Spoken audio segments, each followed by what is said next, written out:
नाज़रीन हाणे रांदियुनि जी ख़बरुनि जे हवाले सां ॿुधाईंदासीं। पाकिस्तान क्रिकेट बोर्ड रांदीगरनि जे सेंट्रल कॉन्ट्रैक्ट जो ऐलान करे छॾियो आहे। बिल्कुलु नाज़रीन अवां खे ॿुधाईंदासीं त 25 रांदीगरनि खे सेंट्रल कॉन्ट्रैक्ट में शामिल कयो वियो आहे। रेड ऐं वाइट बॉल जी कैटेगरी ख़त्म कई वई आहे। बाबर आज़म, रिज़वान ऐं शाहिन आफ़रीदी ए कैटेगरी, जॾहिं त फ़खर ज़मान, हारिस रऊफ़, इमामुल हक, मोहम्मद नवाज़, नसीम ऐं शादाब बी कैटेगरी में शामिल कया विया आहिनि। अवां खे ॿुधायो त पाकिस्तान क्रिकेट बोर्ड रांदीगरनि जे सेंट्रल कॉन्ट्रैक्ट जो ऐलान करे छॾियो आहे। 25 रांदीगरनि खे सेंट्रल कॉन्ट्रैक्ट में शामिल कयो वियो। रेड ऐं वाइट बॉल जी कैटेगरीज़ ख़त्म कई वई आहे।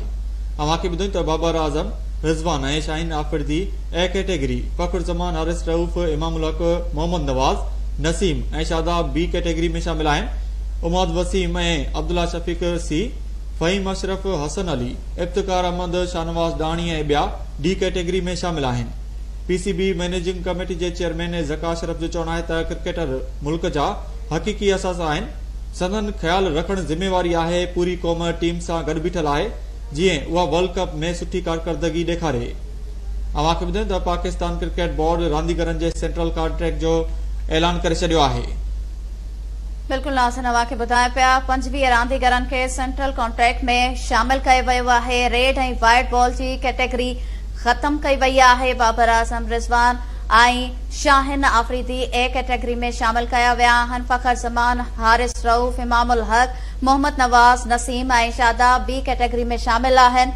जॾहिं तव्हां खे ॿुधाईंदासीं त इमाद वसीम ऐं अब्दुल्ला शफ़ीक सी, फ़हीम अशरफ, हसन अली, इफ्तिखार अहमद, शाहनवाज़ डाहाणी ऐं ॿिया डी कैटेगरी में शामिल कया विया आहिनि। पीसीबी मैनेजिंग कमेटी जे चेयरमैन ज़का अशरफ जो चवणु आहे त क्रिकेटर मुल्क जा हक़ीक़ी असासा आहिनि। संदन ख़्याल रखण ज़िम्मेवारी आहे। सॼी क़ौम टीम सां गॾु बीठल आहे जीअं उहा वर्ल्ड कप में सुठी कारकर्दगी ॾेखारे। इन हवाले सां वधीक तफ़सीलनि लाइ एसएस लाइन ते मौजूद आहे स्पोर्ट एंकर पर्सन मुजाहिद सोलंकी। जी मुजाहिद, तफ़सील ॾिजो।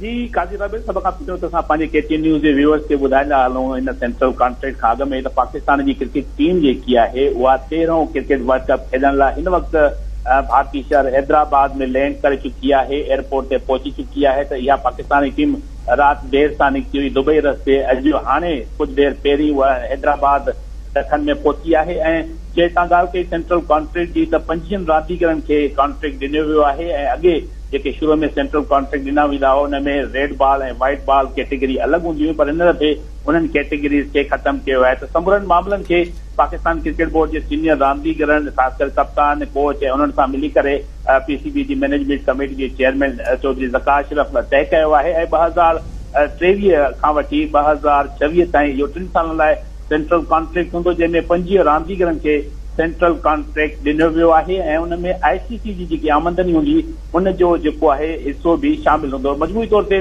जिन रांदीगरनि खे सेंट्रल कॉन्ट्रैक्ट ॾिनो वियो आहे उन्हनि खे 10 मुख़्तलिफ़ कैटेगरीज़ में विरायो वियो आहे। ऐं उन्हनि खे महाना जेकी रक़म मिली वेंदी उन में बि तमामु घणो इज़ाफ़ो कयो वियो आहे। आईसीसी सां हासिल थींदड़ आमदनी बि उन मजमूई महाना जेकी रक़म आहे उन में शामिल हूंदी। ए कैटेगरी में 3 रांदीगरनि खे 202 सैकड़ो जेको आहे सो वाधू जेको आहे रक़म ॾिनी वेंदी। बी कैटेगरी में 6 क्रिकेटर्स खे 144 जेके आहिनि सैकड़ो वधीक रक़म ॾिनी वेंदी। सी कैटेगरी जे 2 क्रिकेटरनि खे 135 सैकड़ो वधीक कैटेगरी वारनि खे ॾिनी वेंदी रक़म। जो डी कैटेगरी में 14 क्रिकेटर शामिल कया विया आहिनि, उन्हनि में 127 सैकड़ो सभिनी खे कैटेगरी वाइज़ जेको आहे सो रक़म वधीक ॾिनी वेंदी। ए कैटेगरी में कप्तान बाबर आज़म आहे, मोहम्मद रिज़वान आहे, शाहिन आफ़रीदी आहे।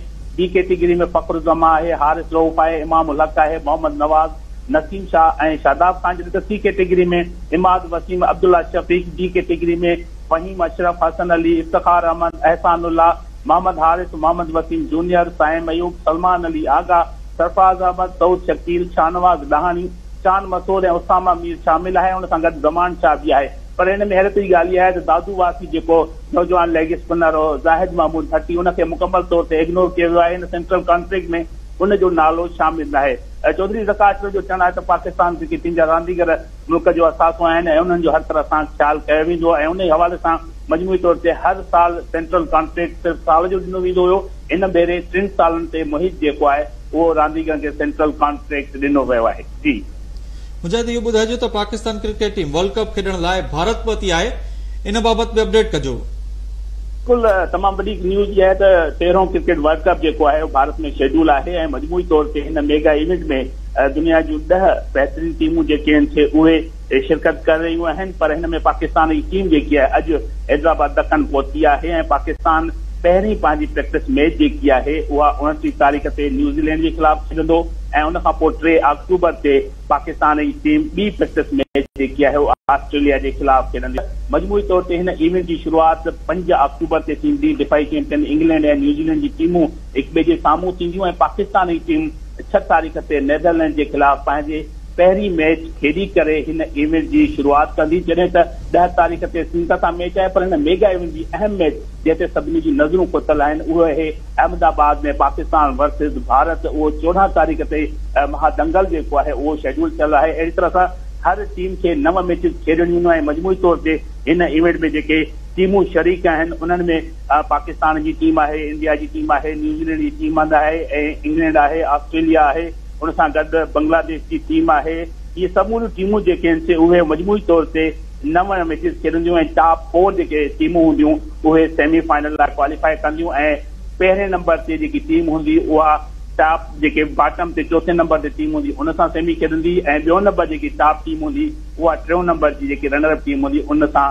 मुहाडो वटाईंदी सेमीफाइनल में। त मजमूई तौर ते 5 अक्टूबर खां इहो इवेंट शुरू थींदो ऐं 19 नवंबर ताईं इन क्रिकेट वर्ल्ड कप जी जेकी आहे सो रावेल पुॼाणी थींदी। जी वॾी महिरबानी अपडेट करण लाइ मुजाहिद सोलंकी।